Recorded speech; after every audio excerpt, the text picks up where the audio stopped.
IPL 2026 RCB Hyderabad.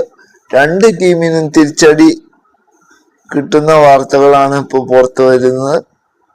ഉദ്ഘാടന മത്സരത്തിൽ കളിക്കാൻ രണ്ട് ടീമിന്റെ മെയിൻ ഐക്കൺ താരങ്ങൾ കാണില്ല എന്നാണ് ഇപ്പൊ ഓസ്ട്രേലിയ മാധ്യമങ്ങൾ അടക്കം റിപ്പോർട്ട് ചെയ്യുന്നത്. വിശദമായിട്ട് തന്നെ നമുക്ക് കായിക വാർത്തയിലേക്ക് പോവാം.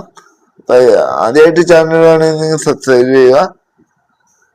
RCBയുടെ മെയിൻ ഫാസ്റ്റ് ബോളർ ഓസ്ട്രേലിയൻ താരം ഹെർസൽബുട്ട് ക്ലിയറൻസ് ലഭിച്ചില്ല, പരാജയപ്പെട്ടു എന്നാണ് ഓസ്ട്രേലിയൻ മാധ്യമങ്ങളും റിപ്പോർട്ട് ചെയ്യുന്നത്. പിന്നെ ഹൈദരാബാദിന്റെ ക്യാപ്റ്റൻ ബാറ്റ് കമ്മിൻസിനും ക്ലിയറൻസ് ലഭിച്ചില്ല എന്ന വാർത്തയാണ് ഇപ്പോൾ വരുന്നത്. തുടക്കം ചില മത്സരങ്ങൾ ഈ രണ്ട് ഓസ്ട്രേലിയൻ താരത്തിന് നഷ്ടമാകും എന്നും ഓസ്ട്രേലിയൻ മാധ്യമങ്ങൾ തന്നെ ഇപ്പോൾ റിപ്പോർട്ട് ചെയ്യുന്നുണ്ട്. അങ്ങനെയാണെങ്കിൽ രണ്ട് ടീമിനും തിരിച്ചടിയാണ്, പ്രത്യേകിച്ച് RCBക്ക്. RCBയുടെ കുന്തമണിയാണ് ഓസ്ട്രേലിയൻ ഫാസ്റ്റ് ബോളർ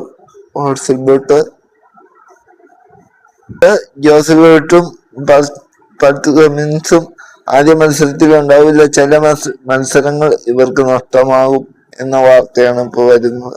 രണ്ട് ടീമിനും സംബന്ധിച്ചോളം തിരിച്ചടി ഏൽപ്പിക്കുന്ന കാര്യമാണ്, പ്രത്യേകിച്ച് RCB. പകരം ഇഷാൻ കിഷൻ വരും എന്ന റിപ്പോർട്ടാണ് ഇപ്പൊ സജീവമാകുന്നത്. അഭിഷേക് ശർമ്മ ഇഷാൻ കിഷൻ ആയിരിക്കും കമിൻസ് വരെ ഹൈദരാബാദ് ടീമിനെ നയിക്കുക എന്ന റിപ്പോർട്ടാണ് ഇപ്പോൾ വരുന്നത്. എന്തായാലും ആദ്യ മത്സരത്തിൽ ഓസ്ട്രേലിയൻ സൂപ്പർ താരമായ ജോസൽബട്ടും പാറ്റ് കമിൻസും കാണില്ല എന്നുള്ളത് സത്യമാണ്. ഈ വീഡിയോ ഇപ്പൊ അവസാനിക്കുന്നു. അടുത്ത വീഡിയോ ആയിട്ട് വീണ്ടും കാണാൻ ചാനൽ സബ്സ്ക്രൈബ് ചെയ്ത്